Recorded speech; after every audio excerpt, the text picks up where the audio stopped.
মা মা চাইতে আমার শাশুড়ি আমার বেশি ভালোবাসে। কে ভাইয়া বুঝলো আমার সান তোর শাশুড়ি কত বেশি ভালোবাসে? না কোনো না বলে তুমি রাগ করছো না ক রাগ কর মুখে ক। মা। তুমি তো মুরগি যাওয়ার আগে এক পিস মাংস দাও আর আমার শাশুড়ি দিয়ে দেয় জানো। হ্যাঁ আমার মুরগি আমার পাতে তুলে দেয় ঘর বাড়ি না গুরুরে গুরুরে গুরুরে মাংস পিঠে কত রকমের যে পিঠে বানাইছে আমার তো দেহে মাথায় নষ্ট। বাবা আর কারণ গেলে কি হবে জানো, বেসন দিয়ে আমাকে মেলাহানি বাতাস দেয়। এক কথায় কি জানো, এক কথায় তোমার চাইতে মেলাহানি ভালো, আমাকে তো স্টারিয়ে দিব। আর কি কয় জানো, আপু একটু দিন থেকে যাও জমা। ঠিক আছে রে, আমি তো আর তোর শাশুড়ির মধ্যে এত ভালোবাসতে পারি না। আচ্ছা একটা কথা কই হেনবো, এখন তো শাশুড়ির কথায় আমাকে বেশি শুনলে মন চায়। আচ্ছা কি করবে তো হন এখন তুই আবার তোর শ্বশুর বাড়ির যাবো, যায়া 6 মাস থাকবো। 6 মাসের একদিন আগেও আসবো না। আমি ঠিকই কইছে মা, ওখানে আমার আল্লাহ নিয়ে থাকতে মন চাইতেছে না, ভালো থাকে না। আমার শাশুড়ি আমার কত আদর করে। থাকো আমি গেলাম, আমি আমার বউকে নিয়ে গেলাম। থাকো শাশুড়ি আমার কত আদর করে, তোমার সাথে আবার বেশি আদর করে। যাইতেছি দেখো।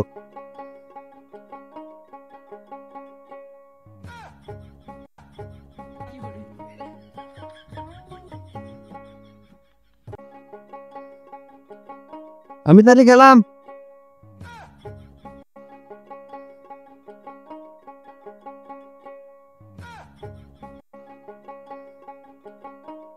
ওই গো বেরাও বেরাও তাড়াতাড়ি বেরাও,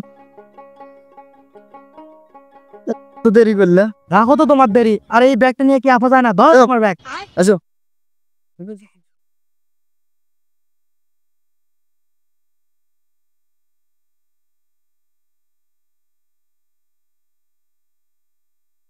কে বাবা তোর না 6 মাস থাকবার করছিলেন, 2 মাস না আগে তুই আসবি কি হ্যাঁ? ওই কথা আর কো না আমার, জাতি না জাতি। আমার শ্বশুর আমার শাশুড়ি অন্য ঘরে ডেকে নিয়ে যায় কইতেছে কি ব্যাপার, জামাইলে কয়েকদিন আগে 7 দিন থেকে গেল আবার এসে কে। তখন আমার শাশুড়ি কইতেছে জামাইয়ের না আমার কথা ফারি মনে পড়ে, এই জন্য লেখ। তখন আমার শ্বশুর কইতেছে কি ইসি কি ব্যাগ কেলো জামাই, কয়েকদিন আগে থেকে গেল আবার এসে লজ্জাই নেই। এই কথা আবার আমি পাশের ঘর থেকে শুনছি মা। এই কথা শুনে মা মনে খুব কষ্ট পাইলাম। তারপরে ভাবলাম বড় মুখলে তোমাকে কয়ে গেছি, ভাবলাম কষ্ট কষ্ট করে 6 মাস থেকে যায়।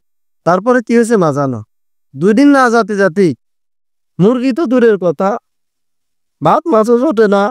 আমি আবার কইলাম 6 মাস থাকবার আছি, আর 2 মাসই হয় নাই, কষ্ট করতে হয়েছে 6 মাস থেকে যায়। আবার কি কয় মা জানো, সকালে ঘুম থেকে উঠতি না উঠতি গরুর দড়ি হাতে দিয়ে কয় বাবা যাও চড়ার মধ্যে গরুটা নিয়ে আমরা ঘাস কিনে নিয়ে এসো।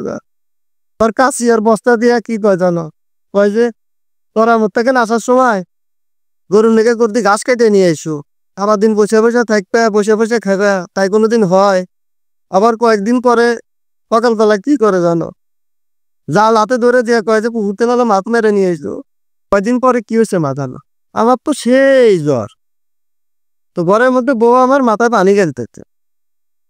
ইতিমধ্যেই আমার শাশুড়ি এসে কি করতেছে জানো, ওর তো বন্ডামি, ওর তো ওইগুলা সব বন্ডামি করতেছে। এই কয়ে আমার বউ কয় যা ওই করে কাজ করে আসে যা। এগুলা কথা শুনে আমার বউ কইতেছে চলো আমরা বাড়ি যাই, না থাকার দরকার নাই, মেলা হয়েছে চলো বাড়িতে। আর কোন সকাল বিকাল আমার সাথে যা তা ব্যবহার, এই ব্যবহার সহ্য করবেন না পারে বইয়ের তো একদিন মারলাম তোর। আমার খাতুরি তো দৌড় করে দেখলো গাতা নিয়া, আর কদ্দুর দাদা মা গাতা দিয়ে আমার আইরে মারাম মারলু, মাইরে আমার বাড়ির থেকে বাইর করে দিল মা। না জাতু জাতি খাতুরি আমার সাথে যা তা ব্যবহার, আর তুমি মা 30 বছরে আমার সাথে এরকম আচরণ করো নাই মা। আমার বাটু করলে তারা তুমি ওর পাশে থেকে আমার সেবা যত্ন করছো আর আল্লাহর কাছে দোয়া করছো। আসলে পৃথিবীতে মায়ের মতো আপনার কেউ হয় না মা। আমার তো মাফ করে দাও মা, আমার ভুল হয়েছে মা, আমার তো মাফ করে দাও।